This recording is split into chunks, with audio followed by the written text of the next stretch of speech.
எல்லாருக்கும் வணக்கம். இன்னைக்கு நாம பார்க்க போறது ஒரு கல்ல பத்தின கதையா இல்ல நம்ம மனச பத்தின கதையா?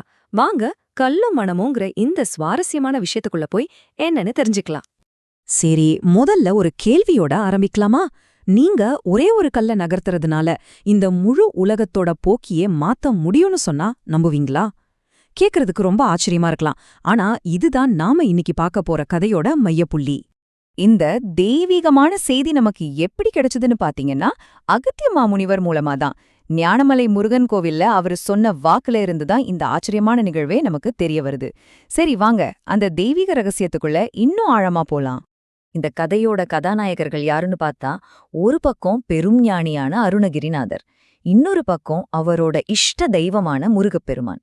இது நடக்கிற இடம் ஞானமலை கோவில். அங்கதான் இந்த தெய்வீக திருவிளையாடலே நடந்திருக்கு. ஒரு நாள் அருணகிரிநாதர் ஆழமான தியானத்துல இருந்தப்போ முருகன் அவர் முன்னாடி தோன்றி ரொம்ப விசித்திரமான, ஏன் சாத்தியமே இல்லாத ஒரு கட்டளைய சொல்றார். அங்க இருந்த ஒரு பிரம்மாண்டமான கல்ல காட்டி, இந்த கல்ல நகர்த்து, உன்னால முடிஞ்சா பாப்போம் அப்படின்னு சொல்றார். இத கேட்டதும் அருணகிரிநாதருக்கு ஒரே குழப்பம்.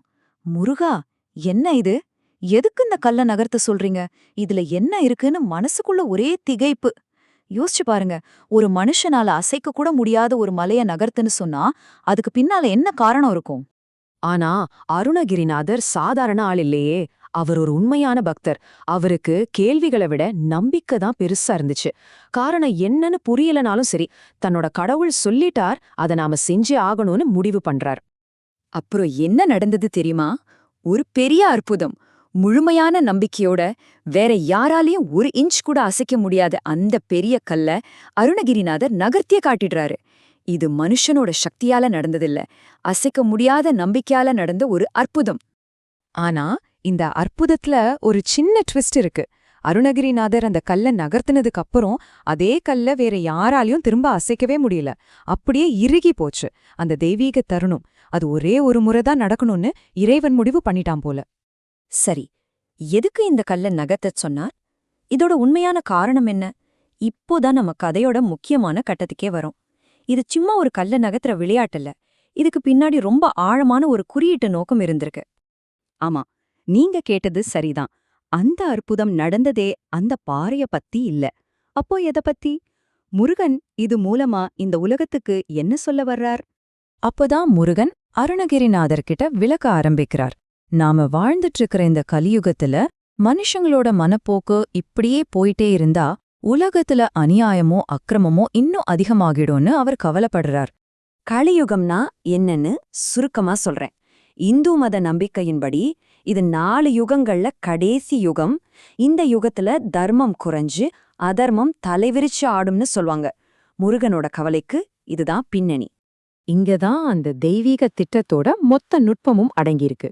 முருகன் சொல்றாள், அந்த கல்ல நீ முழுசா புரட்டி போட வேண்டாம், அது கொஞ்சமா நகர்த்துனா போதும். அப்படி செஞ்சா மனுஷங்களோட மனசும் கொஞ்சம் மாறும். அவ்வளவுதான், அது போதும். யோசிச்சு பாருங்க, எவ்ளோ எளிமையான ஆனா அதே சமயம் எவ்ளோ சக்தி வாய்ந்த ஒரு தீர்வு. ஒரு பெரிய புரட்சியே தேவையில்ல, ஒரு சின்ன மனமாற்றம் போதும். ஒரு சின்னதா நுட்பமா ஒரு மாற்றம் ஒரு பெரிய பேரழிவையே தடுத்து நிறுத்தும். அப்போ இந்த தெய்வீக தர்க்கத்தை நம்ம 3 ஸ்டெப்பா புரிஞ்சுக்கலாம். 1, அசைக்க முடியாத கல்ல நகர்த்துறதுங்கிற ஒரு குறியீடு செயல். 2வது, அதனால மனுஷ மனசுல ஏற்படக்கூடிய ஒரு சின்ன மாற்றம். 3வது, அது மூலமா உலகத்துல பெருக இருந்த பெரிய அநீதிய தடுத்து நிறுத்துறது. இந்த அற்புதம் இதோட முடியல. இதுக்கு ஒரு முடிவுரை மாதிரி முருகன் ஒரு வாக்குறுதியையும் அருணகிரிநாதருக்கு கொடுக்கிறார். இது ஏதோ அப்போதைக்கு நடந்த ஒரு நிகழ்வு மட்டும் இல்ல, இது ஒரு நிரந்தரமான மரபோட ஆரம்பம் ஆன உணர்த்துறார். அப்பப்பா, என்ன ஒரு சக்தி வாய்ந்த வாக்குறுதி! இந்த உலகம் இருக்கிற வரைக்கும் இந்த கல்லும் அழியாது, நீயும் அழிய மாட்டா, உன்னோட புகழும் என்னைக்கும் அழியாது அப்படின்னு முருகன் உறுதியளிக்கிறார். அன்னைக்கே அருணகிரிநாதரோட நம்பிக்கை காலத்தால அழிக்க முடியாத ஒரு சின்னமா மாறிடுச்சு. இந்த ஒப்பீடுதான் கதையோட மைய கருத்தையே ரொம்ப அழகா நமக்கு விளக்குது. ஒரு பக்கம் பிடிவாதத்தோட சின்னமா அந்த கல் இருக்கு, இன்னொரு பக்கம் மாற்றத்தையே எதிர்க்கிற மனுஷனோட மனசு. எப்படி அசைக்க முடியாத கல்ல நம்பிக்கையால நகர்த்தினாங்களோ அதே மாதிரி இறுகிப்போன மனசையும் ஒரு குறியீடு செயலால மாத்த முடியும்னு புரிய வைக்குது. அப்போ இந்த கதையிலிருந்து நம்ம கத்துக்க வேண்டிய முக்கியமான பாடம் இதுதான். பெரிய மாற்றங்கள் வரணும்னா அதுக்கு எப்பவும் பெரிய படைகளோ பெரிய சக்திகளோ தேவையில்லை. சில சமயம் உண்மையான மாற்றங்கள் ஒரு சின்ன ஆனா ரொம்ப அர்த்தமுள்ள ஒரு குறியீட்டு நகர்விலிருந்து தான் ஆரம்பிக்கும். கடைசியா இந்த ஒரு சிந்தனையோட உங்களை நான் விட்டுட்டு போறேன். ஒரு சின்ன கல்ல நகர்த்தினது பல பேரோட மனச மாத்துச்சுன்னா, இன்னைக்கு நம்ம உலகத்துல, நம்ம சமூகத்துல, ஏன் நம்மளோட தனிப்பட்ட வாழ்க்கையில நாம் ஒரு சின்ன நம்பிக்கையோட நகர்த்த வேண்டிய கற்கள் என்னென்ன கொஞ்சம் யோசிச்சு பாருங்களேன்.